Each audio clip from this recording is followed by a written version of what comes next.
Netaga ko bana Uganda mwenna ku video mugibereko bulungi. President wange wali gonofuna obudo no itako wano. Ndowooza bibo. Abantu benjaga bayitako n'abantu be South Africa. Yamba musobodde nabo musobola okuyitako wano. Atonyumyemu ku mboozi katono. Kale ndowooza njagala tutandike n'ekigulalo gikyalo sigenda bbawa kalowoozo. Njagala tutandike n'ekigulalo gikyalero kyokka kyengendo bbawa tugende mu maaso. Era nga ekigulalo gikyalero njala kijja mu mboozi eyaffe ffenna bankuba kyeyo. Ekigulalo gikyalero njala kijja mu ffe bankuba kyeyo. Lwaki ndiise ekigulalo gikino nga kya bankuba kyeyo bokka? Lwansonga nti mpulira ebigambo bingi ku social media kuno nga bitambula. Nga bantu boogera ebikikinikene nga atamanyi lwaki abyogera. Ebiseera ebisinga tugamba nti bwogende bulyambwa mwatta olyambwa. Bwogende bulyambwa mwatta olyambwa. Kitegeeza nti bw'oba ovudde wamwe n'ogenda mu kitundu ekirala olina okugoberera obulombolombo n'ennono n'obeerayo n'omatira kyekiriyo. Ffenna bali ku kyeya bava e Kampala tujja okukola. Tukimanyi tuba tuzze kunyaga kuba tuli babbi. Ffenna abajja mu nsi ezitali zaffe tuba tuzze kukola tuba tuzze kunyaga. Era ebiseera ebisinga nti ababbi teboogerera ku kizigo. Era ensonga z'ebula zisigala z'ebulaaya. Mu kigulalo gikyaliro ngera tegeeza baganda baffe mwenna abajja ku kyeyo oba ogenze mu nsi oba oli Kenya oba oli Dubai oba Saudi Arabia oba oli Yemen oba oli Dubai oba oli Europe oba oli mu America oba oli Canada. Mu kigulalo gikyaliro ngenda kutwala okuba omulango ogutakungula. Okuvumirira abaana ab'obulenzi n'ab'obuwala abayina emimwa egy'oluwewere. Nkiddamu mu kigulalo gikyaliro nvumirira abavubuka n'abaana ab'obuwala abayina emimwa egy'oluwewere. Ebyebulaaya bisigala bya Bulaaya tebisaana kusaasaanya kubanga singa twali tusaasaanya ebyebulaaya singa buli omu yeewuunya kiki ekikolebwa e Bulaaya ate omuntu yandyagadde funa visa kujja Bulaaya.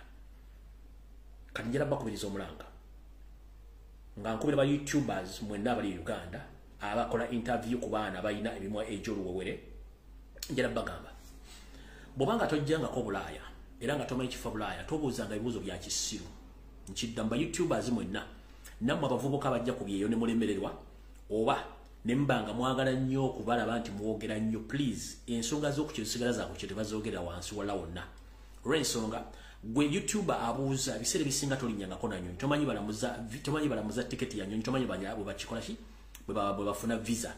Ne lujja n'obuuza ebibuuzo by'ekisiru mukola mirimu ki ku kyeyo biki ebiriyo mukola biki n'obuuza. Kati bw'osanga ab'emimwa emiwowere najja nayogera ebigambo ebitaliko mitono waggulu.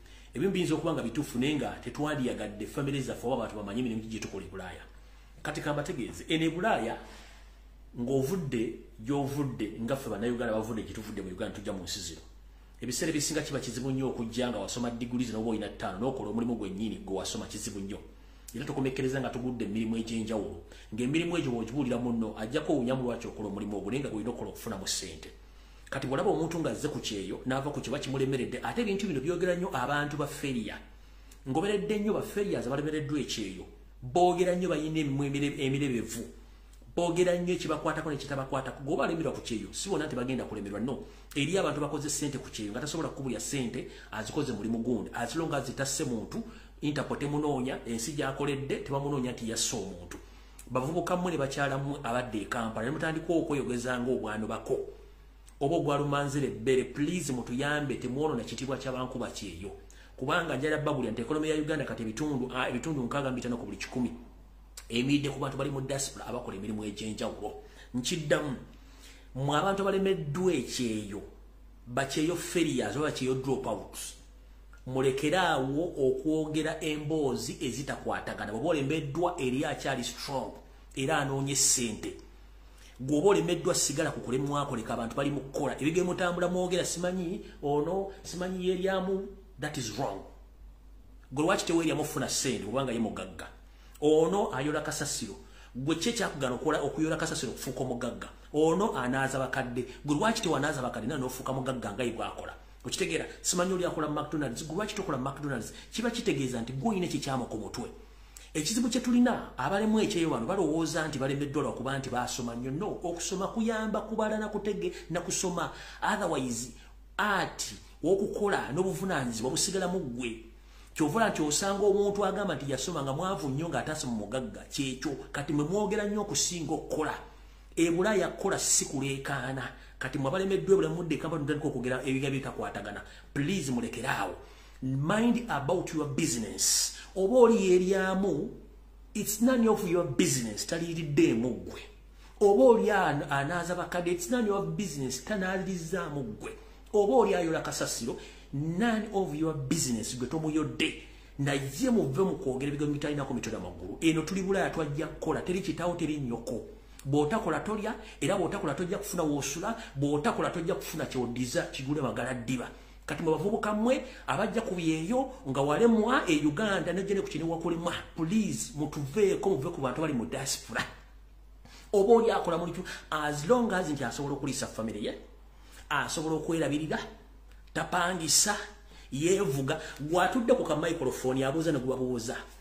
mama nacha akubanja emyezi 3 mabega nawe kennyini avudde ku kyeyo bakutikka butisi ngolemeddwa okukola naye odda ku maikrofoni bakubuuza otandiko ab'egindi bakola bati muganda wange ganja kubuulira mulekerawo okuwoloboka ebintu mutamanyi n'odonga ni emboozi ya bed space goba tosobola bed space nga nawe yakola emeno de Kampala leka bali mu bed space kubanga obulamu bwe babutambuza bafuna ssente mulekerawo okuwoloboka ebintu mutamanyi ekyeyo kisigala kyeyo kyovula tuba tugenze kulaaya genda ebulaaya olayo oleete ssente kola ng'omuddu olyenga omwami ssente tebalya ssente ku nsi bbiri ssente bazirira ku nseegi eno twajja kubba oba kukola bw'omala okukola genda oteeketeeke wammwe oddeyo ng'oli kiboosire nga ssente zo zirina kati abalemeddwa ekyeyo be basinga okwasambirira ku social media era mu ba youtubers abajjako abantu interview nabo mukoze kyamaanyi nnyo okulabisa abantu b'oku kintu balina mugaso so nga ate babayimirizaawo kati interview muzijja ku bantu abakyamu omuntu ng'ali ku kyeyo tasobola kwogera kiri ku kyeyo yafunye ekigule magala eddiba mubuuza bafeeri abakyeyo drop outs bemubuuza ebibuuzo nga talina ansa yaakyo omuntu afunye ssente ku kyeyo nga batazifuna bwe Uganda tasobola kwogera kigambo kimu kiri ku kyeyo mu minding about your business nze mbadde ku internet kuno omwaka nvuga gwa 6 sogera ngako mulimu gwonna guli mu kitundu wembeera oba Dubai oba mu America oba Canada oba buli muntu kasitaba nga asobola okuba nga afuluma mu nju enagera n'akola n'afuna ssente that is it mulekerawo okumanyira abantu n'okusamwasama bigambo bitamumanyi oba oli eryamu it's none of your business as long as takoleddemu oba alina siriimu nga tamukusiiza it's none of your business muleka abere ne siriimu we gwatalina siriimu naye ng'okyajjamu empale nga togenda kufuka oba kusala zike siriimu ogenda mufuna so mukendeeza ebigambo mufe ku bibakwatako mulekerawo okumanyira abantu mukitegedde bulungi nnyo emboozi y'oku kyeyo esigala yaako kyeyo tejja Kampala kuba gwe alowooza nti omanyi okwogera walemu okukola kati leka bali mu kukola toboogerera kubanga bo bafuna gwe tofuna kyovula nti basinga okwogera nnyo ku social media nga bali Kampala bajja ku interview be bakyeyo drop outs so bakyeyo drop outs ne ba youtubers aba interview nga bantu bapa ku kyeyo mufune nga abantu abasobodde okulaga kyalina kyakozeewo ajja kukubuulira ekituufu era ajjaga nti eyo sigendayo nkoma wano naye omuntu abaayo n'ayogera ekigambo n'ayogera no bed space we yali asula oba kafulati we yali asula n'essente ze yali afuna n'ebizibu bye yasanga ku mu diaspora eyo ze tulita mbaata kabuzi oba embaata zaneti mukitegedde bulungi nnyo so mukomye omuze ekigwalo gye nkikomezzaawo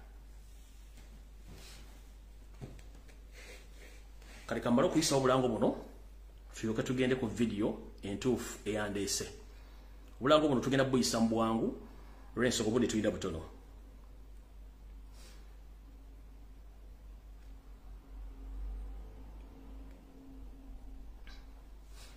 obulango tugenda buyisa mu bwangu akalanga akasooka mwena bagala ogera mu ggwanga lya Canada now programs bbiri program esooka bagiyita the third annual gender based violence ejatangagala ku z'omwezi 29 omwezi ogw'ekumi mwaka 2024 ekomekerezebwa ngenda ku z'omwezi 1 December omwaka 2024 omulamwa gender based on violence and international intersectionality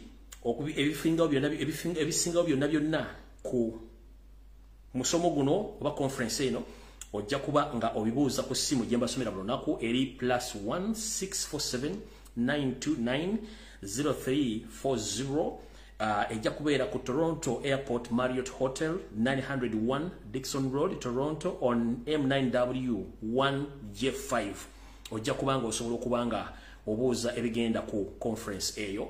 Then nina wano mwenna abantu abagala okugenda era mu ggwanga Canada one world conference njagala okubayizigirira endala bagiyita the NUP Canada Convention 2024. The theme challenging of democracy and ways to overcome the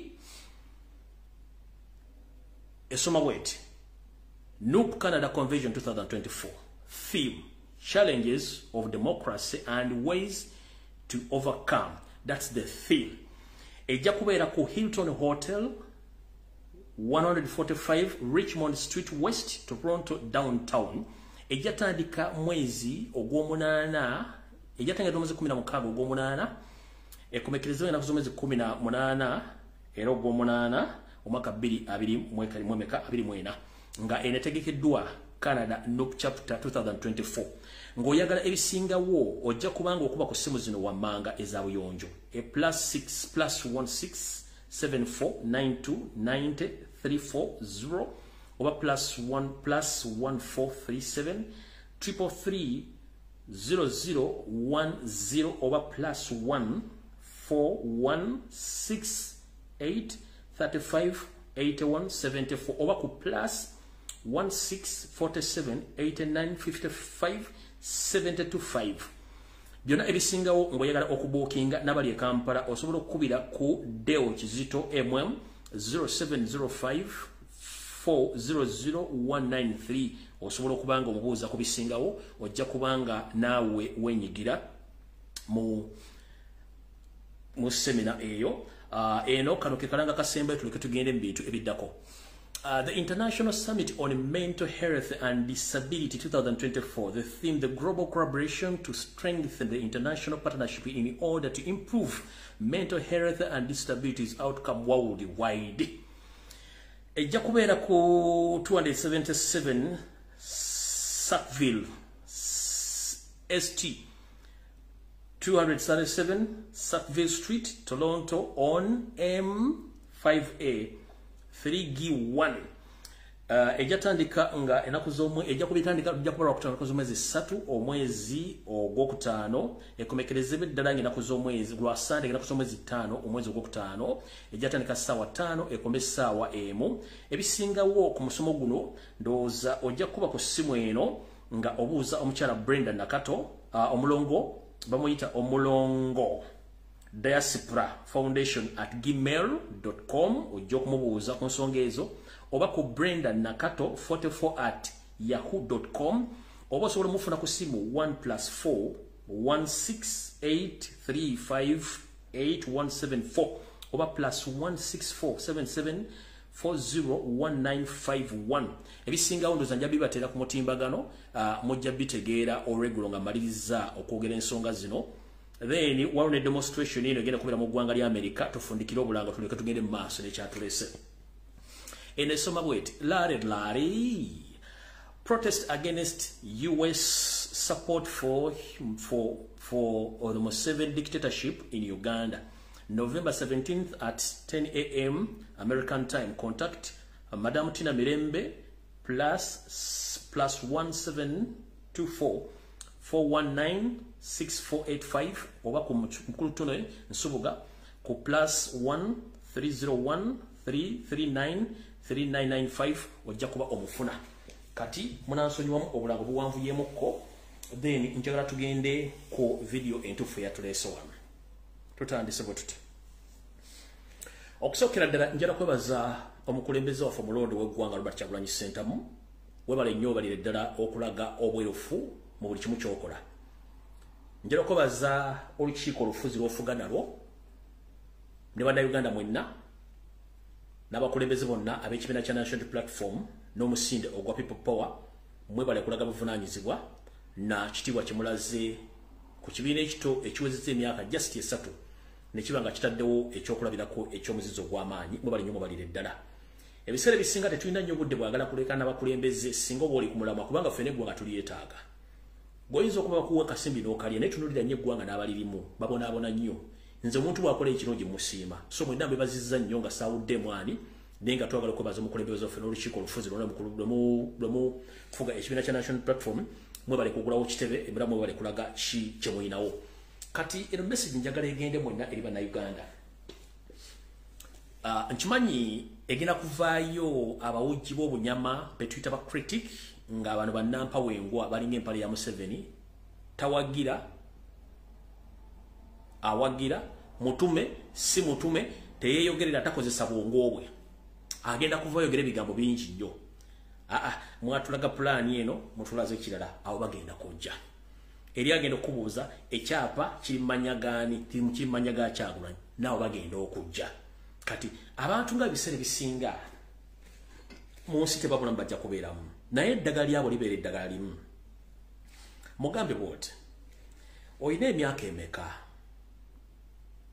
aje kubula mala kubulira emyaka omugambe banye byobufuzi akubulira ansa bwamanye byobufuzi mugambe Uganda yafuna independence mwaka ki akikuddemu omalo mugambe Uganda yatandika enkola ebira byobufuzi mwaka ki akuwe ansa era omugambe nti oba yatandika ebibina byobufuzi mwaka bwe guti nti ebina byobufuzi byatandika mu Uganda byali bimeka nti byali bibiti nti obadde okimenti buli kibiina kyafunanga ssente okuva mu gavumenti kubanga kiri mu constitution nti ye ebyo kibiina ekyo ssente ze kyafunanga zakikolanga muki a simple answer tolekana na kiyenje ng'olina ddumu ebibuuzo byemba wadde ne taxi zemba zobabuuza tobuuza tolekana muntu yenna mugambo wanye byobufuzi nti ye multiple party system mu Uganda yatandika ddi lunaku bwe luti nti ye ebibiina byonna bibadde mu Uganda bibadde kopozisiyo badde bifuna ssente badde bifuna ssente nti ye ssente badde bazikola muki ojja kuba omugende kati omugende within the period of 3 years nupuze yakamala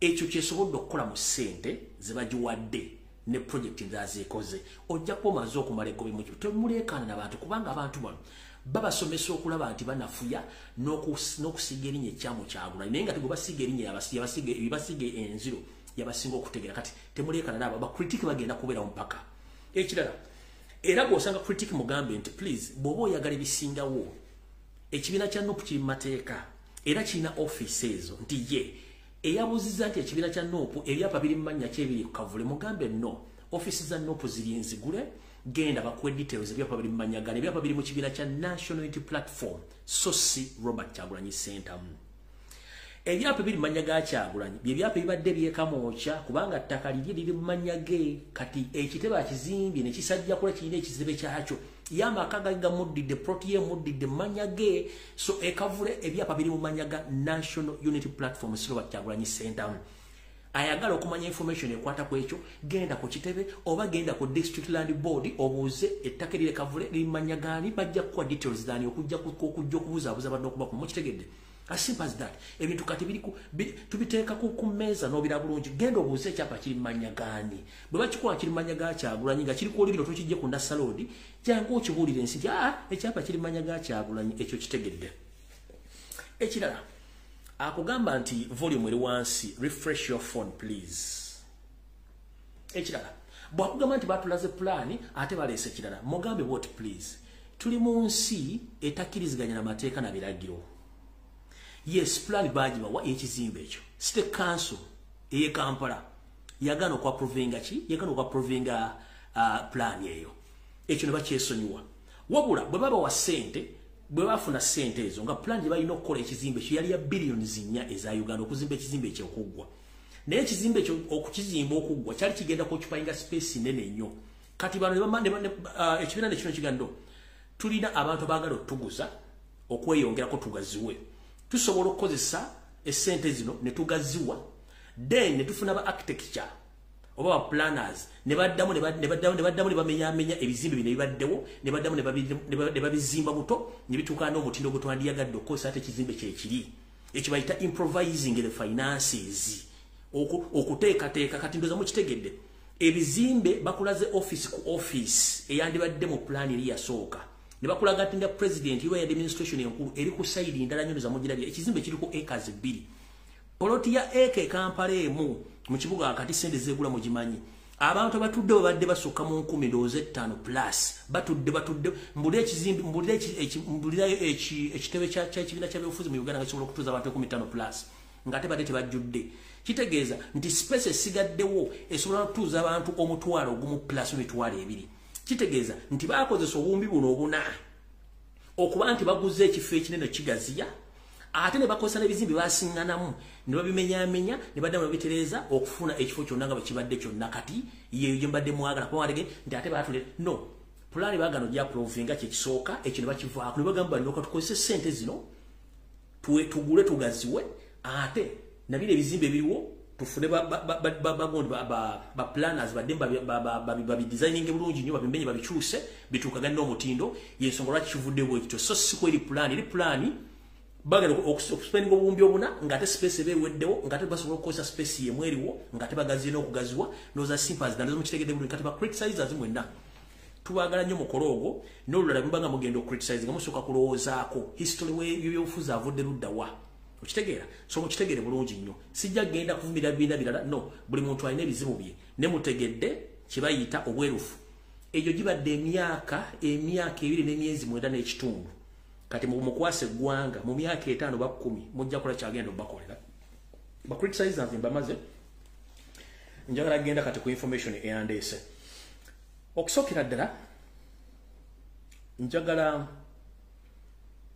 kutegeeza bannayuganda mwenna eggwanga lye tulyagala by all means naye mulina kyemutamanyi kyekiriwa kankibagambe nakoze video rokusatu nemba nyonyola buli kimu ngenda baleetera abayindi bonna abasasulwa n'ebizimbe byabwe na buli kimu byonna mbirina wanne teri TV ebirina teri radio ebirina teri muntu yenna birina kujja kubiza Museveni yabira ne Bank of Uganda Museveni babirina nze nina details abayindi bonna abasasulwa amanya gaabwe sente z'abasasulwa buli kimu kyonna mbirina mbibaleetedde olwaleero tegeeza munno saasanya video kagenda tandika butandisi kyenjagala obagamba kikino bannayuganda amanya gayinza lumbuya TV bwe kubikira togisamba mugere gome kubikire kubanga sibe ebisoma mwina kyemutamanyi bwe nakoze video crocs nemba gamba nti yoseri yabagamba yetakolerera imwe yekolerera ye ne family ye kubanga mwalowooza nti abakolerera sitabakolerera bayina ebigendererwa ebyabwe bimutamanya ebigendererwa bye biriwa byebigenda maaso okokyupayinga enso gitwala okokyupayinga enso ne gitwala agenda gikola atya alina kukozesa mmwe kennyini okutwala ebigendererwa bye maaso.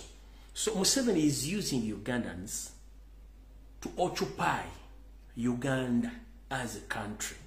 Nkidamu Museveni okutukiriza ebikolwa bye ebyokweddiza eggwanga Uganda ayina kukozesa mmwe kennyini omuyambako ng'akozesa amagye poliisi bandabyabufuzi n'aba ne bannayuganda bennyini okumuyambako okutwala ensi eyo. Avuma Kyagulanyi oyamba Museveni okujjuza abanyarwanda mu Uganda.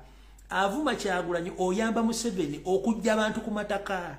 Avuma Kyagulanyi oyamba Museveni okutwala ensimbi z'omuwa omusolo. Avuma Kyagulanyi oyamba Museveni okukulaakulanya Rwanda. Avuma Kyagulanyi oyamba Museveni okusaasaanya abanyarwanda okwetola East Africa. Remember, nabagamba mission ya Museveni ne kakampuni k'abatuusi baagala kukola Tusi dynasty. Nembagamba tugenda mu kalulu ke Kenya. Museveni ataddeyo agent we gwe bayita William Ruto ng'ono agenda kuyingiza abanyarwanda e Kenya. Nemuga alumbira kanywa kazire sinywa kazire wadde muyina munywako. Waisewe banga kiyagambye nti Kenya is free to all Africans. Kitegeeza yagigudde starting next year, kitegeeza yagigudde. Kati munyarwanda agenda kuyingira e Kenya. Twade tulyawo nga ne pirata agambye nti buli muntu wa Africa yena waddembe okujja okuyingira eggwanga lya Rwanda as long as terina visa. Kati ono abagulidde ne Kenya bagenda already Kampala bamaze okuchupa mwe muyambako without you are not sinti omusajja muyambako kola emirimu gino gyonna. Wakitegeera ekyo tuyitadde mwe muyambako Museveni okutuukiriza Tusi dynasty. Nenga Tusi dynasty eringa bonololunda gonya n'ogiyabiranga ekyali ento bwe bali okukula of course erina okukulya kubanga terina kyegenda kuzzaako tekyalina kyekwetaaza. Kati mmwe bannayuganda mwe muyambako Museveni okubba ettaka okutemula abantu okuwamba abantu kubanga akimanyi ali ku opposition omutuufu gw'alina okuteekako ettomi nga bwe yaliteeka ku Amin. Awo tuvuddewo. Era nyongera kubajjukiza bannayuganda mwena naddala abasajja bannakabala bannayuganda buno obubaka bwammwe mbalamusizzaako bannayuganda bannange mwenna gye muli nze siyomba nammwe era sirwana nammwe nedda. Obuzibu bwange njogera n'abantu abalinga endiga zenfuirawo omulere nga tezimanyi nti nnyinza nziyamba buyambi bategeeza ebintu bino bitya. Museveni taliyagalako Munnayuganda olunaku n'olumu. Era gwadde eyo n'ogamba Museveni agenda kukuyamba tagenda kukuyamba. Osobola okulaajana n'ogamba njagala kulaba Museveni luba teruli busa ne bakutwala n'omulaba n'otandika okwetottola ebizibu byonna n'abiwulira n'agamba ati mbiwulidde naye omanyi kale nzikiriza nja kuwa byoyagala nakyobe jangu wandika omukyalo ono n'ebintu bibyo byennyini mukoleko. The moment kasitova mu maaso ga Museveni talina kyagenda kukuwa yensonga lwaki abantu bangi bagenda basinkanye Museveni bakomekeza tebalina kye bafunye. Eri abantu bangi nnyo omuli omugenzi Alexis Ismakalevu, omugenzi Ali Haji Nasantege Sebagala, Sheikh Gugwa ono yatula mu Museveni aga nti ali mu ggulu yamusuubiza mu ambassador tiyabufuna.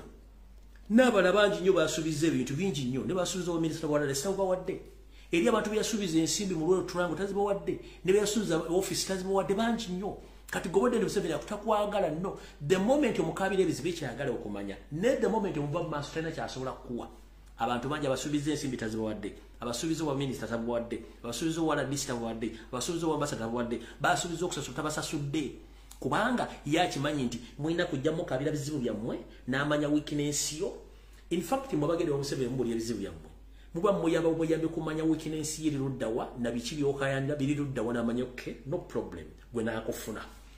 Kyovola banti asobola okusindika wa chairman, asobola okusindika wa RDC nakusindika wa permanent secretary nakusindika wa minister. Kati gwe bwamala okusindika wa minister olufulumaano w'omusinkanye ng'akwata essimu.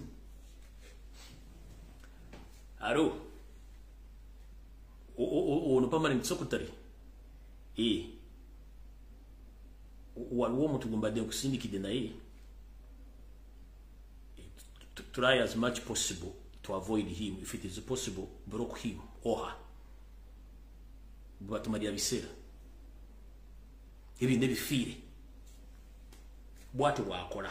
The moment omuva mu maaso ng'akwata essimu ng'akubira omuntu oyo abadde alina gwakulifaayinza ng'akubira essimu nga ebyo nebifiire bwe bate bakola bwate bwakikola. Gwe nobanga oweddeyo goloza bwakuyambira ogamba tojja olaba abaana bakadoogo bye baafuye mu 87 89 tebafunanga ssente. Abasirikale bafunanga ssente buli mutafunanga ssente bawo veteran tebafunanga ssente basiba bakaaba kubanga that is easy system bwate bwakikola. Kitegeera kati mutegere bulungi nnyo nti oyo Museveni lwaki njogedde obubaka buno mbogedde nga tugenda okugenda ku information ekwata ku tudda kwa Amin kati kuba sammaliriza naye mwe namba tumiddeko abali mu arcade mbagala nnyo nabalayi mwekalakaasa simeba bongeza leti mukutte bipande nabagamba dda nti mukyakabya kajanja mujja kitegere kituufu nti ensi temwina gibeera mukabya kajanja olw'ensonga nti mwe temumanyi kye mugamba bantu kubanga ono omusajja yabagamba openly kwolwo yayogera amazima. No Drake yabagamba amazima kanzanye ka video kano yabagamba amazima. Bizimbe ndoza ninanga bibiri naye ninaba abakama banga abanteekamu obwesigwa nimbaddukanyiza emirimu gyabwe ndi mukozi. Mwakiwulula yabagamba nza amazima kanga bawuli n'ebizimbe bibiri ebisigadde bakama bange bakama bibani ye first family ya Museveni ne mudda Museveni batongeze kankabadiremu bizimbe nanga bibiri naye ninaba abakama banga abanteekamu obwesigwa nimbaddukanyiza emirimu gyabwe ndi mukozi. Mukitegedde muli mukozi. Kati njala tutandikire ku mukyalo ono mulyoka mukakase nti Museveni talina kyabeetaaza mukyala w'omugenzi Idi Amin Dada ng'alaajana. Wulira bulungi nnyo we tugenda okuva naye nga tetunnagenda eyo. Wulira omusajja bwe yabagamba You call me a leader? Eno de ilunganya jatela. I am an enemy. Achi jadeki padano. Of the people. Jadeki padano enuki. I am Exirani. Sorry? I will be Exirani. Aberu salo kisrani ni dano. I will be a curse to the people. Aberu kuong, pengmaju kuong ni dano. Okay, akugambe nti kisirani. Kati muwulire omukyala w'omugenzi Idi Amin Dada ng'alaajana. Naye yalowooza nti bw'anaayogera ne Museveni batuuka Museveni ajja muyamba. Bantu bangi bafeesinze ekintu kino. Madina Amin atuuse ku yafeesiza akakiiko akalwanirira eddembe ly'obuntu ettuntu lya leero ng'awerekerwako omu ku bazzukulu be ne munnamateeka we Erias Lukwago.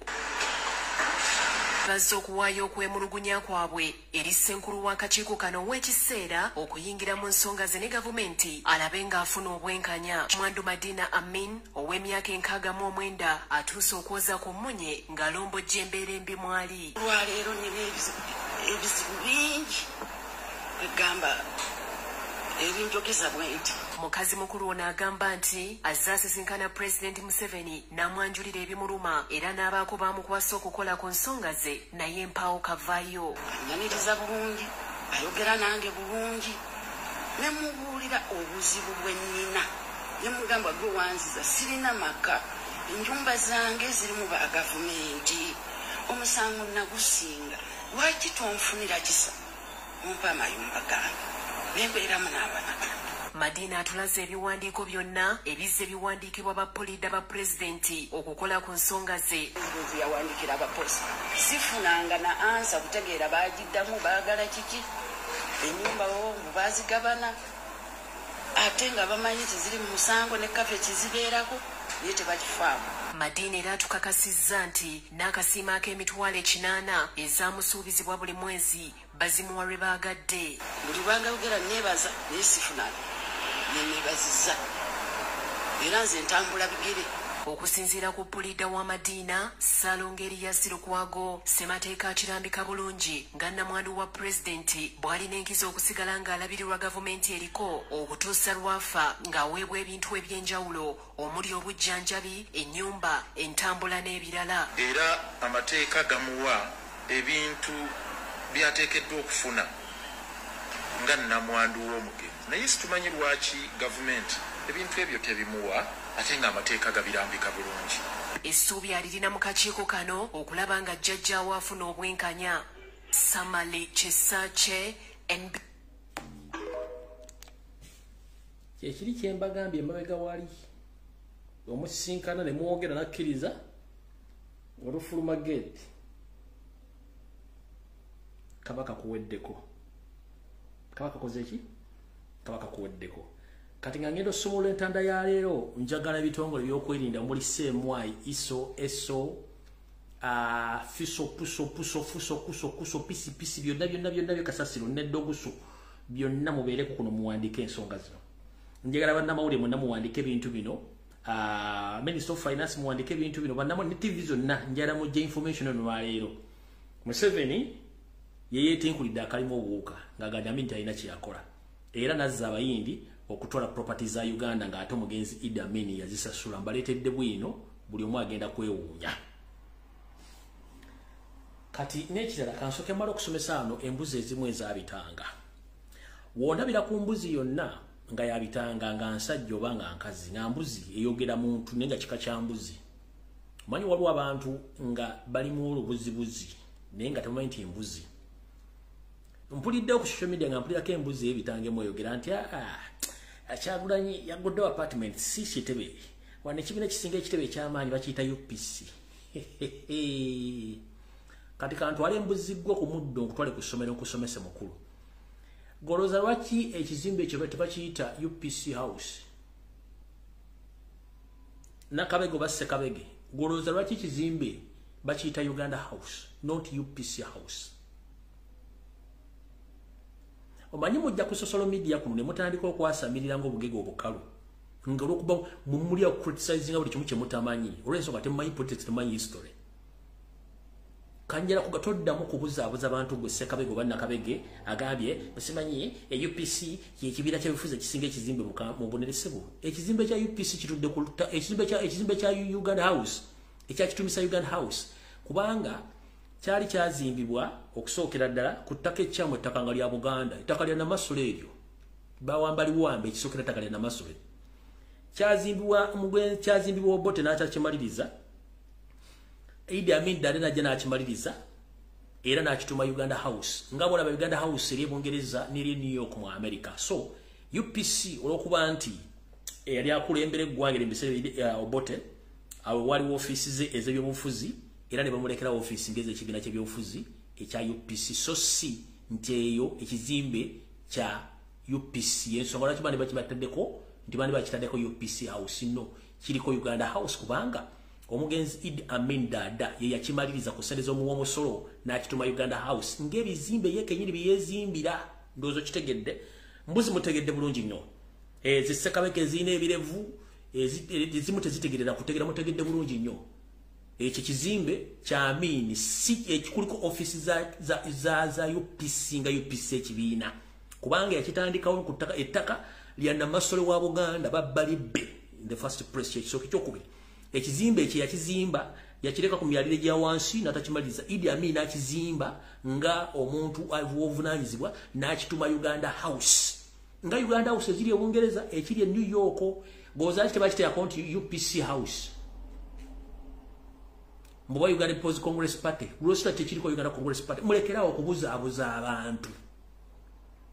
Wine history akwa tusirika busirizi tetwagala kudda mu bantu omu kuba tumanyi muli basiru musiruwaza abantu. Eno video mugitambuze nkiddamu teba muntu yenna akulimba nti mu Uganda mulimu political party ebadde n'ekizimbe nga kyayiteriijo bonna basinga obungi 90% bapangisa ne UPC okukweriko just yafunako nti Obote yali president essaawa ezo nabba ettaka lya Namasole n'azimbako nekitagwa bulungi nnyo n'asigazako office Amin n'akizimba n'akimalayo n'akifula Uganda House.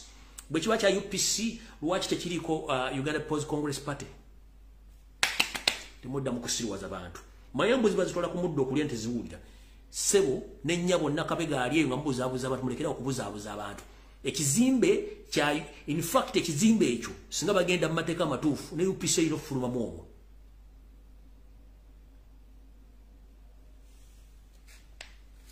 Kukitegedde bulungi. So mwembuzi eziri eyo embulaboya eziri ku social media okubuzaabuza abantu ekizimbe bakiyita Uganda House courtesy of Idi Amin Dada, as it is in New York, as it is in UK. Bwe kiba kya UPC kyandibadde kiriko Uganda People's Congress Party ng'ekya Nukuba okirabye okitegedde mulekera okubuzaabuza mudde mukole search munoonyeze ebintu bino mujja musu baba wadde sente mitwalo 5 mujja muzunze ngala byo tugenda kulwawa matu tugenda mu bwangu tutandikidde wa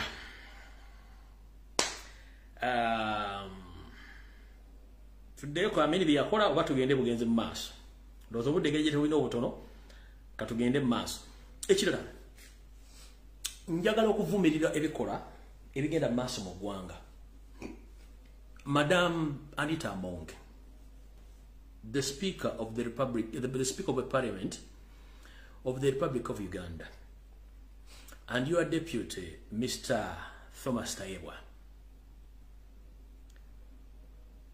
with the due respect, sometimes we don't want to abuse you or to call you as a lot of, or to relate you to uneducated people, because you failed to use your offices in the proper way.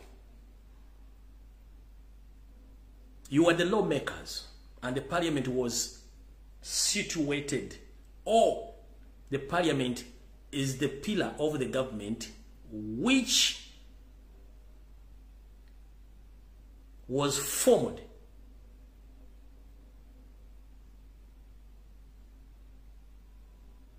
by Ugandans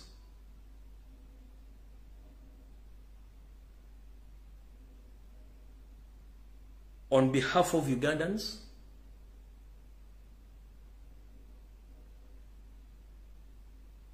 to be occupied by the member of parliaments who are entitled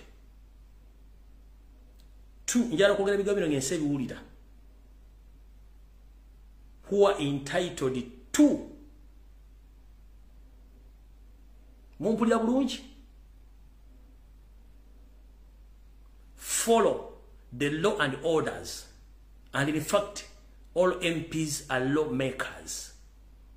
So, if the parliament is the base where all laws which are made in Uganda are supposed to be followed, or all laws which are followed by Ugandans are made from the parliament, and it's very sad that the parliament doesn't follow the law.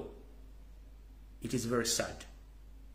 Whereby, Madam Speaker Anita Amongi, you are becoming a problem to the parliament. If the courts of law decided that the commissioner of the parliament, Mr. Zake Francis Mutebi, is supposed to be back in his office, and you refuse to acknowledge the orders from the court, and you pretend that to be the speaker, you are supposed to be the first person to obey the laws of the Republic of Uganda. But if you refuse to obey the orders from the court, that means you are in the wrong house. Because it's the court which ordered the commissioner Zake Francis Mutebi to go back or to occupy his office back. But you and your deputy refused the Honorable Zake Francis Mutebi to reoccupy his office again. So which kind of nonsense is that? You are the lawmaker, but you don't believe in what you are appointed to be in that office. You don't accept, you don't. How can I term this? How can I term it? You are the speaker of the parliament. Which parliament?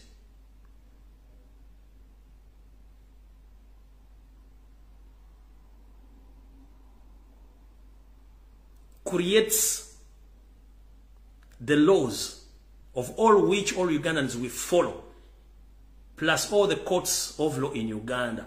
But the courts of law instructed you to allow Zake to occupy his offices, and you refused. So who is fooling who? Nchiddamu. Parliament yakolebwa mu mateeka era etulibwamu abaga amateeka ago nga gwogi kulembeddemu sibo kiri naye ate amateeka malu gakola mugasindikira kooti eyo bwebanga yagambye Zaake adde mu parliament adde mu office ye kale ate nga gwo okola amateeka n'ogawereza kooti negamba nti Zaake adde mu office ye n'ogaana kati gwo olowooza amateeka g'oyisa ng'ate toyagala gakwate obanga ogawakanya kiba kyakulabirako ki eri abantu eri ani aba asumbuwaani.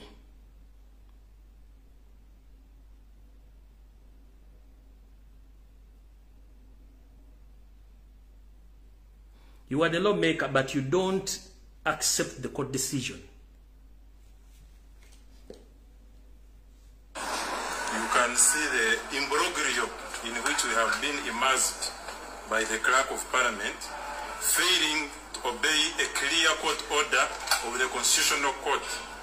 This is abhorrent, this is unacceptable, and militates against the rule of law, fundamental human rights, and good governance in Uganda. The parliament is the ark of democracy. We should never have a day in the history of this nation when the commission of parliament has been given an office that was wrongly grabbed from him by the Speaker of Parliament, having to turn up at an office like this, and he finds it closed. This is a dark day in the history of our country, and this should be the last time this office is closed when Honorable Zake comes here to open it. The country is run on the basis of laws, the Constitution of Uganda, and not on the whim of a parliamentary speaker who thinks that she's above the law. We refuse to play by her whims. We refuse the dictatorship of the Honorable Speaker, and we insist that she opens this office. We are giving her an ultimatum of 1 week. For over a month, an order from court came to this institution, ordering it to immediately reinstate me. It actually addressed me as a parliamentary commissioner. The Constitutional Court, a full Constitutional Court, addressed me as a parliamentary commissioner, and it ordered this parliament to open my office immediately and to begin my duties as a parliamentary commissioner after winning Parliament of Uganda, and I have to access my office. It is very disturbing that this office, up to now, it is still locked. My keys do not work here. The locks were changed, and you know, in the manner in which they came and attacked my home with my family there, took away the can, everything, whatever they did, up to now, nothing has been. Chembade bagamba nti ekitongole ekibaga amateeka bwe kibanga ate kitekigoberera amateeka agava ate mu kuba parliament bwe baga amateeka agabagaba ba MP bwe baga amateeka gatwalibwa ne gasayiningibwa omuntu ali mu ntebe y'obukulembeze bwamala gasayinga ne gagenda mu kooti netambulira ku mateeka ago okulamula emisango bwe mala okulamula emisango poliisi negiyamba kukwatisa amateeka ago kati wanga kooti ensukkulumu yeyagambye nti zaake akome mu ofisi ye nga amateeka bagalagira ngate parliament yennyini yekola amateeka ago ate nga yo tekkiriza mateeka tuba tuli mu ggwanga ki kyovula magambye nti bwanga parliament yekola amateeka ate nga eyisa olugayo mu mateeka kitegeeza tuli mu buzibu nti n'abali mu bifeebyo tebateekeddwa kuba mu bifeebyo naye tetugenda kulwawaawo olw'ensonga nti bo nga bo bano bazanya byabufuzi tebali mu mateeka kyovula nabagamba nti ensi etekolera mu mateeka tesobola kukulaakulana kubanga buli omu ayagala byakiyaaye okuyisaawo ensonga ze kati tugenda ku nsonga eyatuleese ensonga esooka okutegeeza Museveni n'abantu be nti abayindi basasulwa bulungi nnyo omugenzi Idi Amin Dada era kino kyakonfamingibwa ku biwandiiko by'engendo balagako olwaleero mutegere bulungi nnyo kyenjagala mutegereko bulungi nnyo nti kooti n'abantu mwenna kasooka endowooza mbalageko wano kuzimu ku biwandiiko ebiraga nti abayindi bano babuuzibwa n'okubuuzibwa ssente zaabaweebwa zadda ludda wa tutandise bwe tuti wano bagamba nti India asked to explain the $2 million compensation.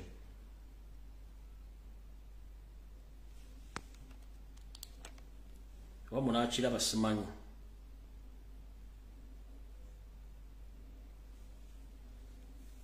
Kandabeto musobola kiraba. India yabuuzibwa ku miliyoni 2 ezasasulwa abantu baayo obukadde bubiri wa dola okunyonnyola sente zino tugenze maaso kati mwenna Museveni bakeera okulimba nti Amini obufuzi bwe tebwali butuufu era tebubalibwa era naza n'abayindi abo ebintu byaffe ng'agamba nti abayindi basasulwa era basasulwa mu mitinda gy'engendo babuulira na ssente zasasulwa loddawa ene ebbaluwa eraga nti ya Bank of Uganda mugira bulungi nnyo ebbaluwa eraga nti eva mu Bank of Uganda mugira bulungi nnyo esoma bweti Bank of Uganda Office of the Deputy Governor 37/43 Kampala Road PO Box 7120 Kampala telephone number mu biseera ebyo yali 314-1223 258-441 oba fax yali 61059 ne fax yali 231548 Uganda.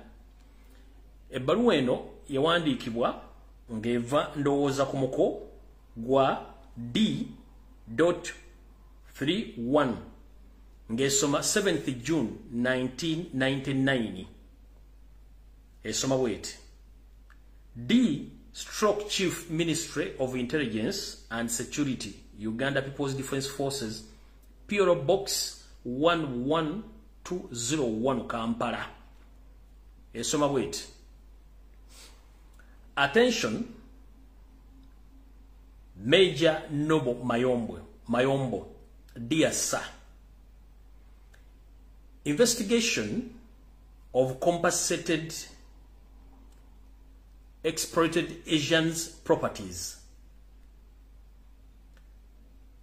This is in response to your letter reference UPDF stroke MI stroke Q3 dated 21st May 1999 on the subject option in which you requested for information on exported Asians properties occupied by the Ministry of Defense.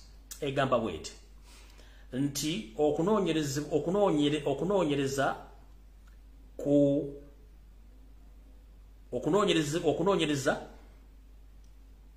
kukulirira kw'abayindi eri ebintu byabwe mukuddibwamu eri ebbaluwa eno ku nnamba y'endagiriraga omuko eri ekitongole ekye UPDF Uganda People's Defence Forces ng'ennaku z'omwezi 21 omwezi ogwokutaano 1995 ku nsonga eno wammanga eyasabibwa okufuna amawulire agakwata ku bayindi n'ebintu byabwe ebyali bitwaliddwa era ebirimu ekitongole ekya ministry ebyokwerinda tutambula bwe tuti. Since the Bank of Uganda cannot ascertain the properties occupied by the Ministry of Defense, we are sending 2 lists of properties that were compensated through British High Commission and UNHRC as follows. Bagambye nti nga bwe kiri nti ekittavu kya Uganda tekisobola kulaga oba tekyabwa bintu embudde okulaga ebyobugagga oba n'ebizimbe minisitule by'okwerinda byetuddemu ate ng'ebintu bino byasasulibwa gavumenti ya Uganda nga bayita mu embassy ya Bungereza n'ekitongole eky'amawanga ag'ebweru amawanga ekitongole ekikwasaganya ku bantu abanoonya obuddamu ekya UNHRC nga bwe kigobererwa wansi wano wammanga. Bagamba bwati a list of Asians whose properties were exploited in 1972 to 1973 and were fully compensated. Lwe lukangagga lw'ebintu olw'ebintu by'abayindi abaali bagobwa mu 1972 kutuukira ku 1973 era mu bujjuvu bwalwo be bano abayindi abaasasulibwa. Mu kawaayiro ak'okubiri, location of the properties for each individual. Katundumba kana kulaga nti ekifo ewasangibwa ebyobugagga bya buli muntu yenna kwabo abayindi abaagobererwa. Mu katundumba ak'okusatu kagamba the amount that was compensated, ensimbi ezasasulibwa ku buli muyindi yenna. Akatundumba ak'okuna the date of the compensation, ennaku z'omwezi okwasasulibwa ensimbi ezo. Nkyali ku bbaluwa eno. Our records indicate that 67 British Asians were paid through the British High Commission, while the 344 stateless Indians were compensated through UNHR. Bagambye nti ebiwandiiko bye balina biraga nti abayindi nga baali bayindi abalina obutuuze bwa Bungereza baasasulibwa ensimbi zaabwe. Abayindi 67 abalina obutuuze bwa Bungereza baasasulibwa ensimbi zaabwe nga bayita mu kitebe kya Bungereza mu ggwanga erya Uganda. N'abo abayindi 344 abaabalibwa nti baali tebayina Buvo na Buddo abayindi bano basasulibwa nga bayita mu kibiina ekikwasaganya abanoonyi b'obuddamu ekyensi yonna ekya United Nations Human Rights ekya UNRCR. The compensations were for stocks, buildings, with amount paid.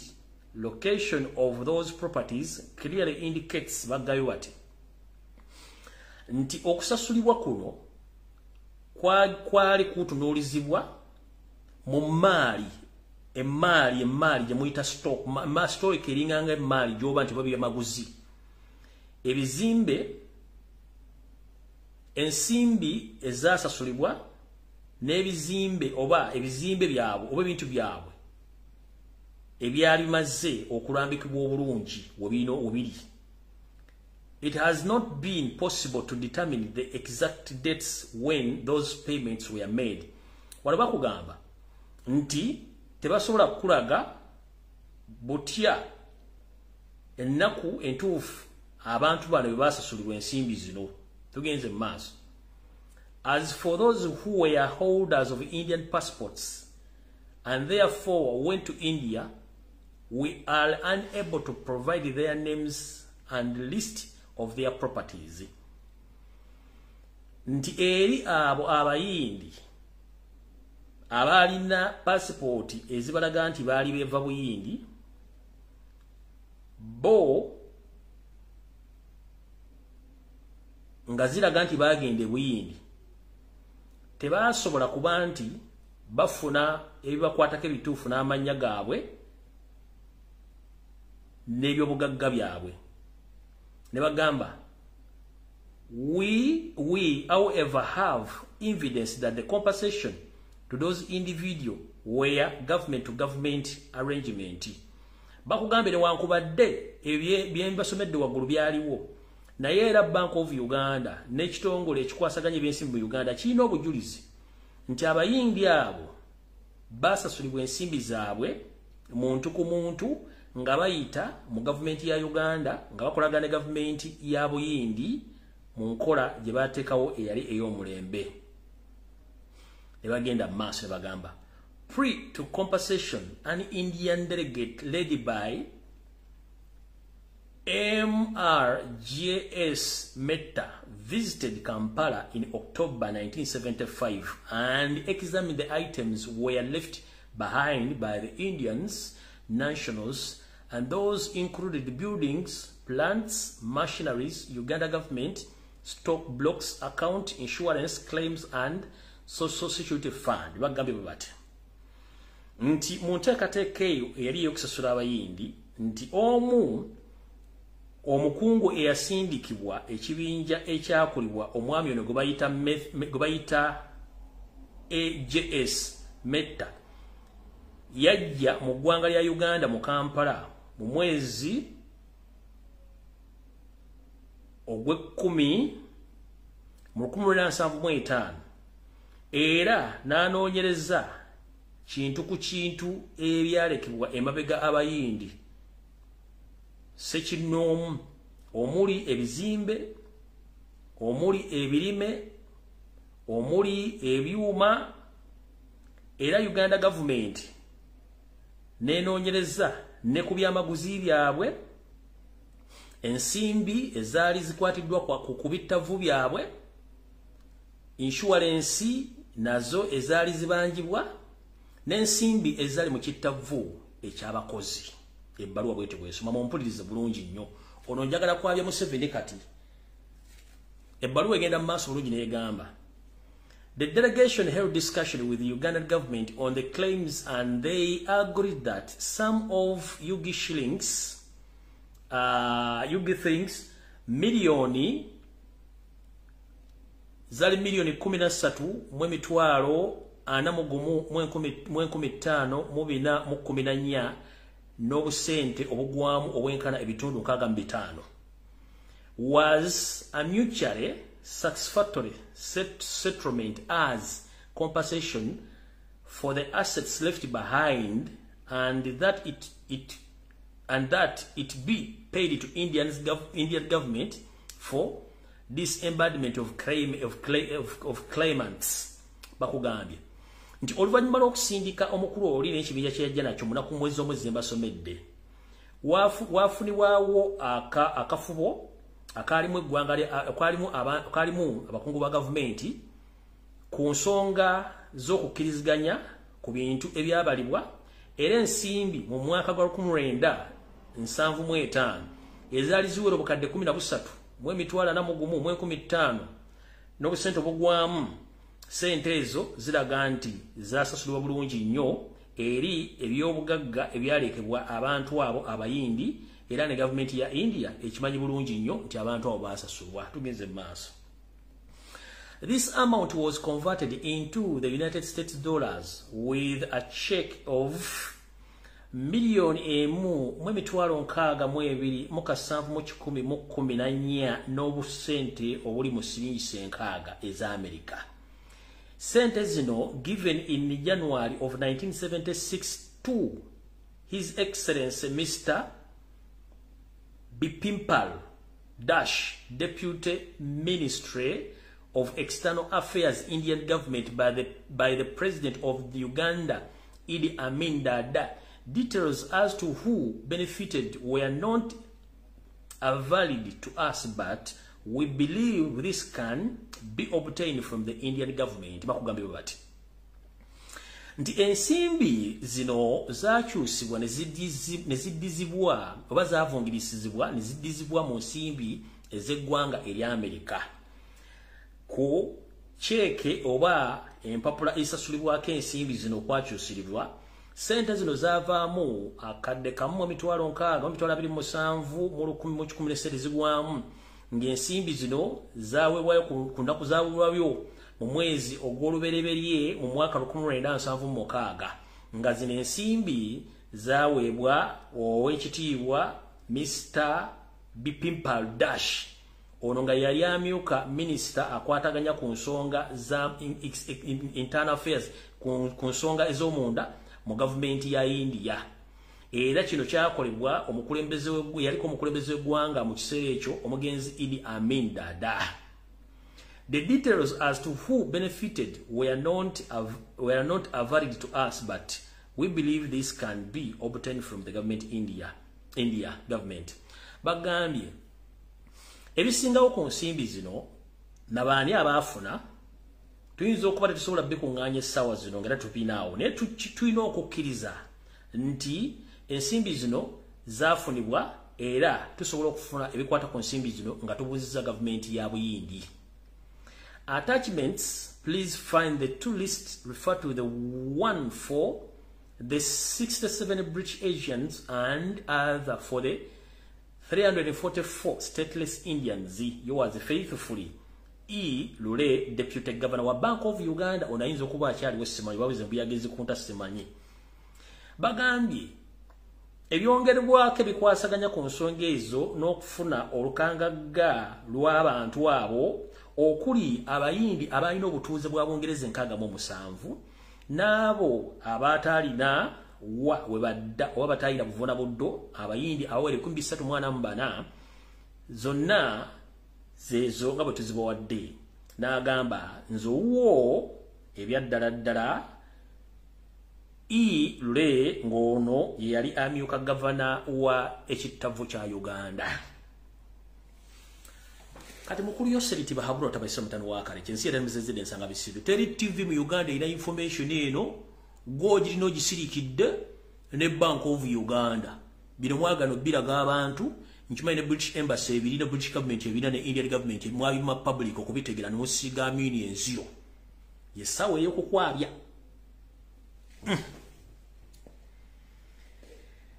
Kati olukala luno nyizo butalusoma dumalayo ngenda soka dubalaga ngenda soka dubalaga lona buli okemutegeere kuba kuliko amanya g'omuntu kuliko tawuni poloti buloko road shillings value in Uganda ne mu US dollar kati kansoke ndubalage Museveni omanyi wekaza sibayamula zenkala lezo zizo zili stamped kuliko Bank of Uganda zona zili stamped.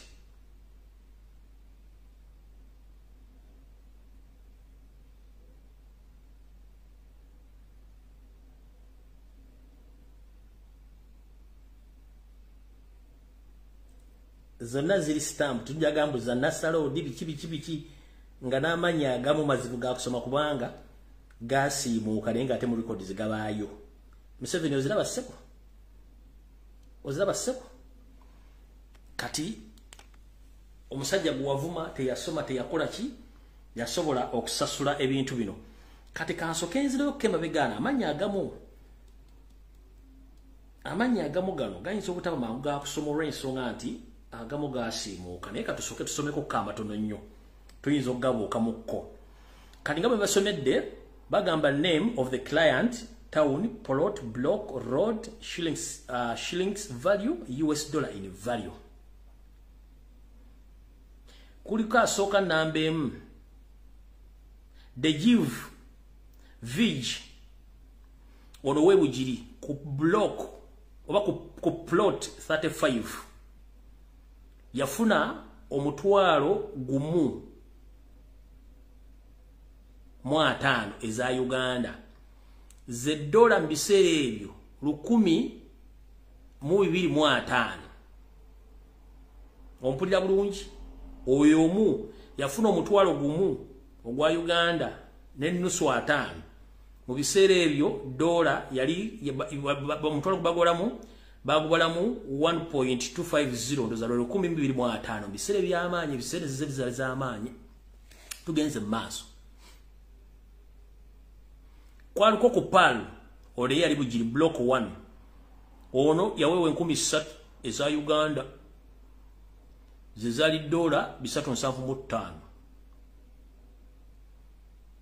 Kuliko the give era yona asoose yayina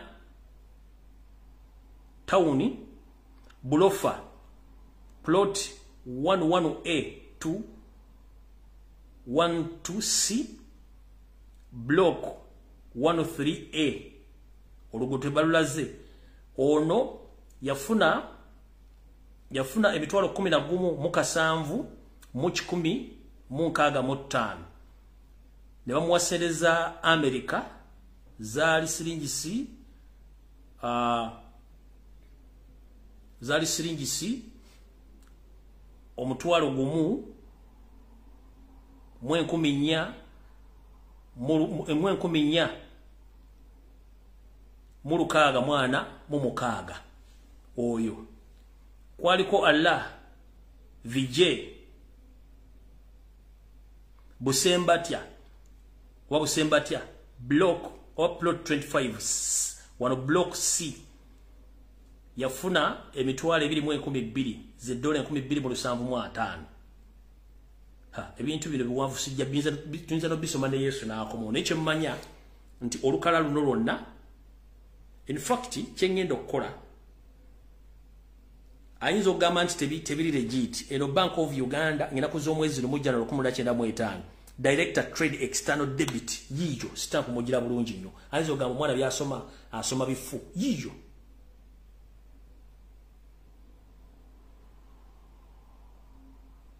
Yiyo yajagamba babijja ku nasa yiyo ne stamp January nga 1999 nga stamp ya Director Trade and External Debit.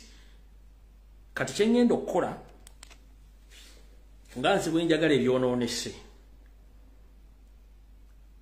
oba nkikole ku makya oba nsuze nga nkikole mala okusalaasala empapula zino zonna nzijjeyo nzikube ku social media bangambye post the document no problem. Kyengenda okukola nzikube ku social media wonna zibune ffe twajja kukulabisa eyo olupapula lumu tugenze ne kuno ekikulu amannya nenga kyemba mmanya abantu bangi basasulibwa ssente zaabwe kuba kuliko buloko kuliko biki ssente biki byonna then buli kibuga kyonna ky'omanyi kuba kati wana ebibuga kamba somereko ebibuga nno musooke muti ebibuga kuliko bugiri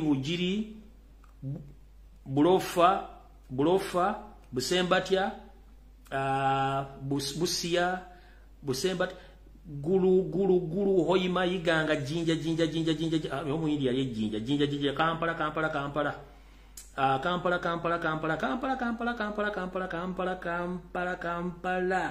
Masaka Mpigi Masindi Kabale Mbale mama mulimu Solo TV kibyo ndanga mu kimayibo ngenda bita kale Museveni odilingenda esinze sigera kulekana ngenda bita kati ne tugenda wano eri abayindi nga bo bali ebyamaguzi byabwe n'ebyamaguzi bino babisasula sente n'amiri ebyamaguzi babisasula sente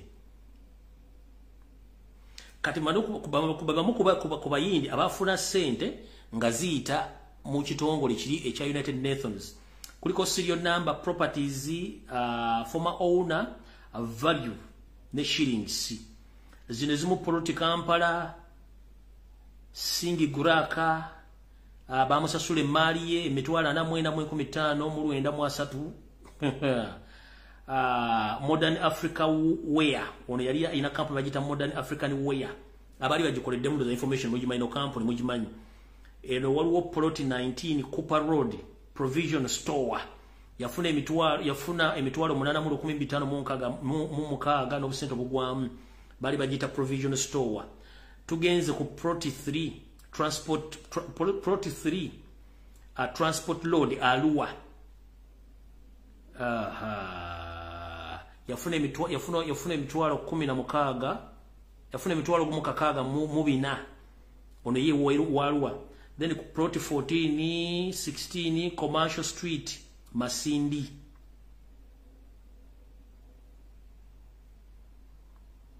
banange Proti 13 Bokassa Street Domtex Shares Patel oni sente nyingi nnyo kati mukulu kati ezimu sente zinezimu zirimu ebizimbe ezimbazi basulanga zirimu basasudde bizimbe abalaba basasula stock business ebyamaguzi basangamu kati kyengendo okukola obutalekana na Museveni ngenda kujja ebintu bino mbitemetememu mbite ku social media ensi yerolerere buli yagala ojja kujjamu ojja kusoma mwenna abantu bana Uganda ngenda kuta information eno buli omu ogenda okutira ndoza mutegedde bulungi oyo go bayita Idi Amin Dada kati olwokuba nti saagala bamalira budde nzirayo nga nkoofamenge ekintu ky'omusajja ono kyeyogera bw'ati. Can you repeat your question? Yes, with pleasure. We have seen pictures of you applauding the flogging of policemen.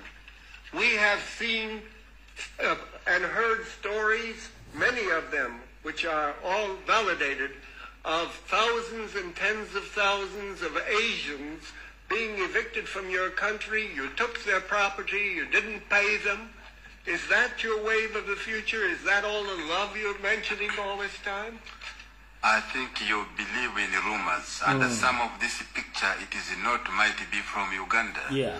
I think the people whom I sent away of the British citizens, they were controlling 99 economy of Uganda, all business, industries, and everything. And on top of that, I requested them, when I took over in 1971, the power was handed over to me by the members of the armed forces. I asked them to apply for Uganda citizenship. They refused. And they control 99% of the economy. And the whole money they are getting, they don't bank this money in Uganda.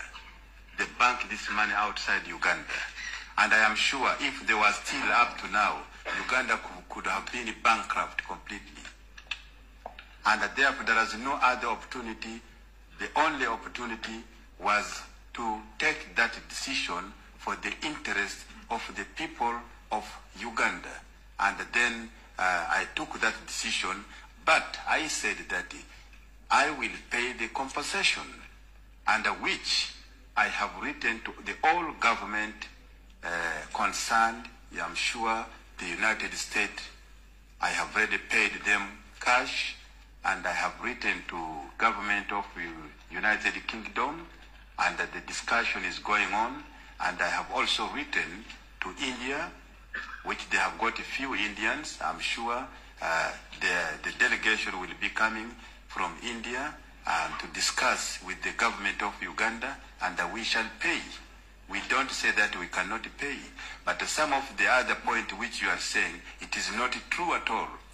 You will find that Uganda is one of the best country in the world, I will say, as a president of that country. Kadame 7. Oyo propaganda amane blackmail gumukola. Nga muloza mukyali mugiri emyaka gyammwe. Mumukendeze, omusajja yasasula buli kimu, kwogamba nti musiru teyasoma, yasasula buli kimu, obujulizi tubukuleetedde, ngenda buta ku social media kati goswale. Zezino mukambogere ku bintu Idi Amin byakola.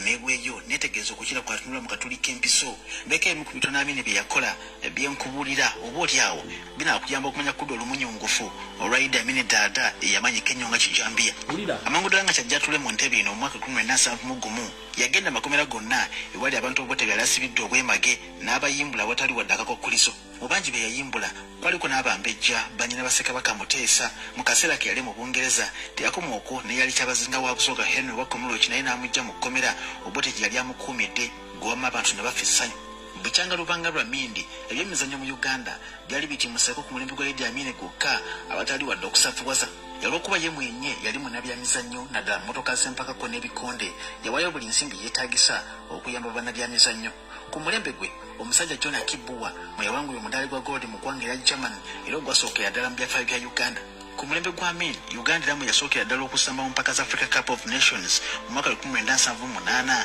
era lwe yasembayo okutuuka ku luzannyo olusembayo omusajja musituganya ekiri yasoma naye yalina eriiso ly'empungu erirengera ewala yakirabanga Uganda terina hotelu zigali kwoleka eziweesa ekitiibwa olwo nga Uganda eteekateeka okutegeka olukuŋŋaana olw'amawanga ga Africa gonna luyito lwa OAU y'akaseera ako Amin yaleeta kampuni ya Yugoslavia Company Energy Project n'agiwa ennaku ntono ddala okuzimba OAU Conference Center ne nayo hotelu kati emanyiddwa nga Serena mu kibuga Kampala mu nnaku mbale yali ewedde era olukuŋŋaana ne lubeera omwo Uyafuukira president na Uganda terina bitebe mu mawanga gasinga obungi kati kigwa nakimanyike nti Amin ono ye yazimba Uganda House mu New York ko ne Uganda House eri mu Bungereza teyakoma okwo yagula ebitebe mu bibuga gamba nga Geneva, Brussels, Nairobi, Mogadishu ko ne walala olwokuba Uganda emanyiddwa mu kulima emmwanyi yakola ekitebe kya Uganda Coffee Marketing Board mu Mombasa nga kugasa ne store ennene ddala newankwadde ebiwandiiko byonna biraga nti yali musajja mutemu nnyo era atafaayo ku ddembe lya buntu Amin yawayo ogwana n'okuzimba Church House ngamba kino ekizimbe ekyakaggwa kino yakikola mu mwaka 1977 yafaayo nnyo okulaba ng'agatta obusiraamu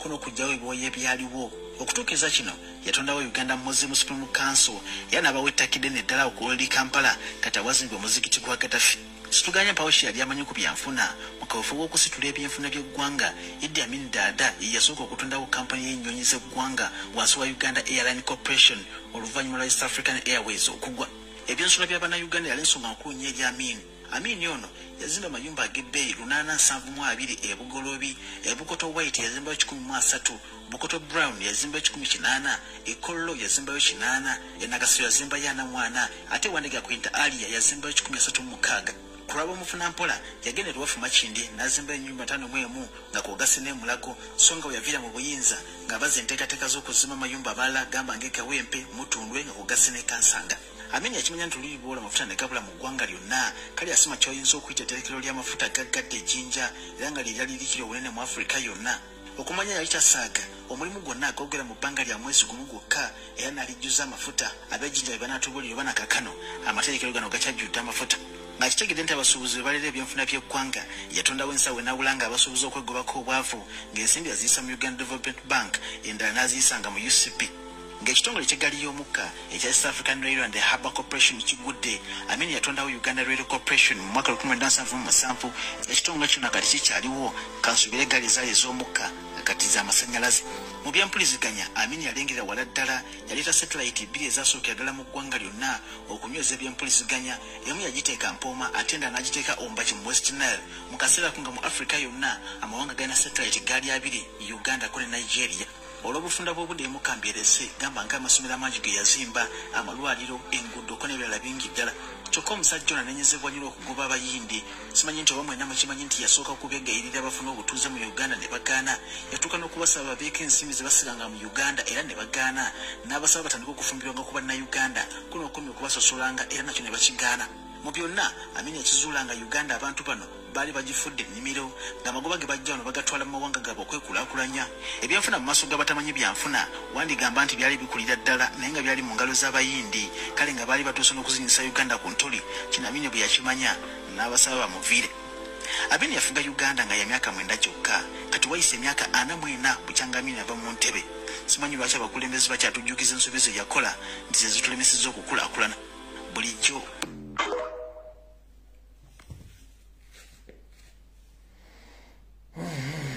Byonna Amin bye yakola mu 7 yabitunda byonna yabitunda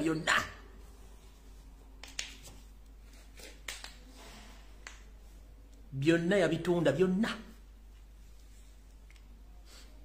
Oyo boy abakubanga kuva mu 1971 yafuga Uganda nakati singa Uganda temanya America singa temanyi Bungereza singa temanyi zikasasula mu Dubai ono chali singa yaliwo kati kamba we Genesis katunyo musoka mu 1970 Museveni kenyini mu lugwero yakugamba nti yalwanyisa Amin okuva olunaku lwe yawamba mpaka lwe yamusuuza omulimu gwe. Museveni yattanga abantu during Amin's regime Samene tukiddamu. Although abano ba state research agents omuli amama babazi bamuwanga false information ne batta abantu okuddugaza erinnya lye ekyo Museveni kenyini akikonfessinga nti we had to deal with Amin. Ate mwizo gabino byogera sibiriwo.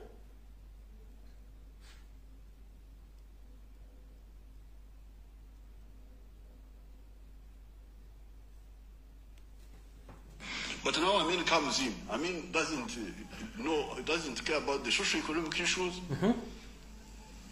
doesn't care about the African issues, Pan-African issues. We said no. Amin out. We get you out.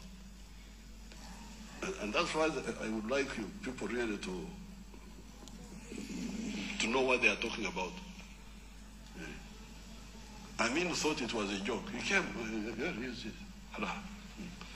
and he was welcomed, of course, by some people around Kampala here. But for us, we said, no, Amin, you don't know our programs. Their program. We shall get rid of you. From the day one. He announced his coup on the 25th of February. Of January. That afternoon we met in Bugorovi. He announced it at around 3 p.m. By 5 we were meeting and we had decided to fight Idi Amin. And I spent the 26th of January getting some money from the bank. 27th I entered Tanzania at Murongo in the afternoon, in the night, and our war against Idi Amin started. Nasama kitegedde namusige Tommy yatta abantu akugambye olunaku lye yawamba ku ssaawa zaayogedde zimuwudde baatandikirawo okulwanyisa Amin nga batega bomu babba banka batta abantu kubanga yayina bamama babaza bali mu state research ono ne bakyankala nnyo omusajja kino nkibabuulira singa omusajja oyo yakyafuga Uganda singa teri agenda mu America singa teri agenda Canada singa teri agenda Bungereza in fact abazungu bandibadde bajja mu Uganda okkuba ekyeyo nkiddamu Amin abakubanga yakyafuga eggwanga Uganda Abamerika Abangereza Abakanada mu Europe bonna n'abawalabu bandibadde bajja Uganda kuba kyeyo kati kambabulire bamama kyemutamanyi Museveni si yabajje manju abakyala Museveni si yabawa omwenkanonkano nedda omusajja yabawa omwenkanonkano yono Idi Amin dada ono yategeera abakyala nti basobola okukola ono. Can you repeat your question? Yes, oyo ye yajja abakyala emanju n'abagamba abakyala basobola okukola yakitegeera atya. Amin olw'okuba nti yali awasiza mukyala Muganda ng'omukyala Omuganda yali afokasinga nnyo okulongoosa ewaka, okulabirira abaana, okwaniriza abagenyi, okufumba emmere, okumwambaza, okukola buli kimu. Ate nga bw'agenda mu nsi z'abazungu, agenda okulaba hoteli zijjudde mu bakazi bakola saavisi, kufumba, kuweereza, kwalabula buli kimu. N'agamba no. Engeri gyenkutta obuyinza, ate nga ndaba abakazi balabirira bulungi nnyo ewaka, bandabira balabirira abaana, basobola okumanejinga okulabirira hoteli zino. Kati kitegeeza, kati abakazi be bagenda ofuuka bamaneja ba hotels. Era abakazi okuva ku olwo ne batandika okukola nga bamanagers ba hotelo n'ebitongole ebirala byonna bya gavumenti byasobola okuba nga yamanya they are good managers. So it was Amin, not Museveni. Yali Amin eyabajja manju, eyabajjako obufuga obusibe okutandika okukola kuba yabala mu skills ezifuga obulungi ezimanaging obuntu. Kati gwe baavuma ataasoma yattanga abantu naye nga yabatta Museveni kennyini. Kati nze ogwange ngukoze Amin gwe baga nti mubiti yali mubi bano kati Museveni kennyini yalina abasajja ba mama mbazi bali mu state research nga bwana nti abasajja bali mu ISO ne Semwayi katugambe katukanko kyokulabirako nti Semwayi mojira kati ne ISO nti ye nga katugambe nti oba Kyagulanyi alwanyisa Museveni nga Kyagulanyi ayinamu abantu abakulira ISO ne Semwayi abamuwa information mugagenda okola kino nakyo nkwadde example nga bali Museveni olukwe nga wa information abantu abalwanyisa te government Museveni byalina balwa abazi nga bali mu state research nga bakola buli kavuyo kunako kusula omusajja n'okumono n'amanya ge bo bati bakola. So mukitegedde bulungi wallahi singa oyo musajja wali singa abazungu bajja okuba ekye Uganda byonna Museveni byaleka Amin akoze yabitunda enju zonna zimudezi yazimba zonna byonna yababitunda gwayita omusajja mubi. Kati kanva ku live kuno malo okutema empapula zino nzireke nga nzibasulire ku social media mwe munamanya kimulinsa sula mudda nza Museveni ndiwo mulabisa nakujja obulimba bwe kwa Amin n'eggwanga Uganda kuba talina kyatukoledde.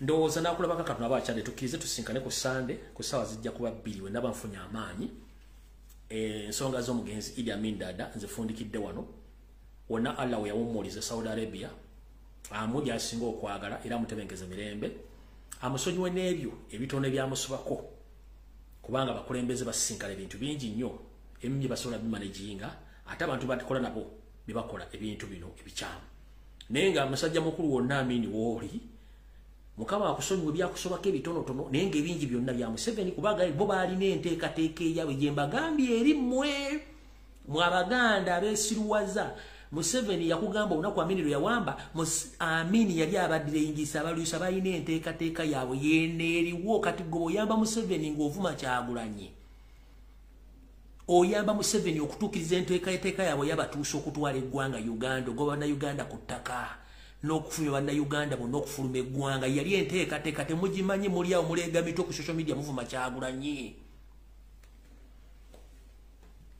Akugambye we had our own mission. Amin was delaying us. We had to remove him by all means because he was delaying us. We had our own plans. Plan is, Kati you Ugandans, it's you who are now helping Museveni to implement his plans of Tutsi dynasty. Akuwa center of Kyagulanyi, akuwa center akugulirire, olimo kwogera ku nsonga ezino bannayuganda, okuwamba abantu muri mu parliament, muri mu kwepicha muganya okutegeera ati omusajja alina plani. Mumuyambako to initiate or to finish his mission of Tutsi dynasty. Koti egambye zaake he must put in his office atanita amongi akola mateeka ate ya blocking azaako kudda mu office ekola mateeka kyembagambe nza mukitegedde oye Idi Amin tebaddamu kulimbalimba Musimesu yu yatta abantu Museveni yattanga abantu ng'akozesa bamama mbabazi ngenda kutta details zino zonna mugende mu mpawabire kubanga details zino Museveni gozina ne Bank of Uganda muli abantu aba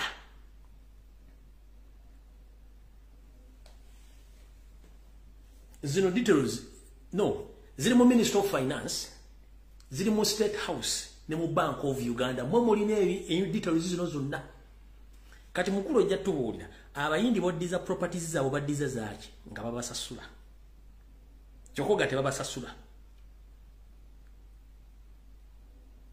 ebizimbi byemututenga ku mataka g'abayindi ne mutwala ettaka lya mujja tulya mutwala lyaki details we ziri nze kambiteekere mu folder yange endala ku simu endala mbitemete ku social media mbite nsi yerolere mumuli manya kimulimpa muri okeka mokakase alete mujjako internet zengera bita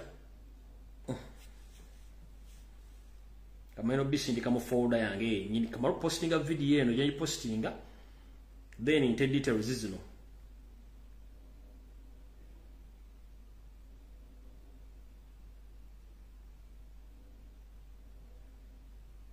marozi transferring one